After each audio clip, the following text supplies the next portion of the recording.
బాధాకరం ఏంటంటే ఇక్కడికి వచ్చిన తర్వాత కుటుంబ సభ్యులు అగర్వాల్ సమాజం యొక్క వాళ్ళ కుటుంబం యొక్క సభ్యులతో మాట్లాడుతుంటే రెండేళ్ల పాపను నిన్న అక్కడ సమాధి చేసి వచ్చినాం. అంతకంటే మాకు ఈ జీవితంలో ఇంతకంటే దౌర్భాగ్యమైన రోజు ఇంకోటి ఉండదు. మేము ఎందుకు బతుకున్నామా అనే బాధ అవుతుంది సార్.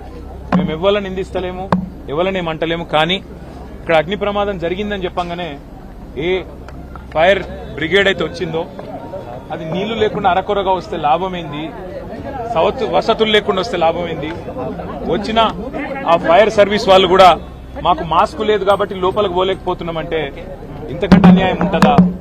అట్లే వచ్చిన అంబులెన్స్ లో కూడా మాస్కులు పెట్టకపోతే, ఎందుకంటే ఎప్పుడైనా అగ్ని ప్రమాదంలో ఆ పొగతోని ఊపిరాడదు, ఆ ఊపిరాడకనే ఊపిరి పోతుంది, ప్రాణాలు పోతాయి. అట్లాంటప్పుడు ఆక్సిజన్ మాస్కులు లేకుండా, అట్లాంటప్పుడు వచ్చిన అంబులెన్స్ లో కనీస సౌకర్యాలు లేకుండా వస్తే ఎట్లా? ఆ సౌకర్యాలు ఆ ఫైర్ ఇంజన్ లా అంబులెన్స్ లో ఉంటే కొన్ని ప్రాణాలు బతుకుతుండే, కొంతమంది అన్న మా వాళ్ళు బతుకుతుండే అనే బాధ. ఇలా రాజకీయం లేదు, ఎవరిని తిట్టేది లేదు. కానీ ఒకటి మాత్రం వాస్తవం, ఇంత లాపర్వా ఉంటే మాత్రం ప్రజల ప్రాణాలు మల్లబోయే ప్రమాదం ఉంది. వాళ్ళు ఎంత గొప్ప వాళ్ళంటే ఒకటే కుటుంబంలో 17 మంది చచ్చిపోయినాక కూడా వాళ్ళు అంటున్న మాట ఏంది ఇక్కడికి వచ్చినాకంటే ఎవరిని తిడతలేరు, వాళ్ళు రాజకీయం చేస్తలేరు, ఎవరిని ఫలానా వాళ్ళు మంచోళ్ళు కాదు చెడ్డోళ్ళు అంటలేరు. మాకు ఇక్కడుండే హిందువులు సాయం చేసిండ్రు, ఇక్కడుండే ముస్లింలు సాయం చేసిండ్రు, అందరు వచ్చిండ్రు, అందరు సహాయపడ్డారు, అందరు కాపాడిండ్రు. కానీ మాకు జరిగింది ఇంకొకరికి జరగద్దు.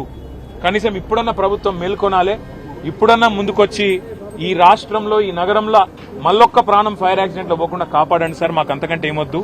దయచేసి మీరు వచ్చిండ్రు సంతోషంగానే భవిష్యత్తులో ఇట్లా కాకుండా చూసుకోండి అని ఒకటే ఒక్క మాట వాళ్ళు చెప్తున్నారు.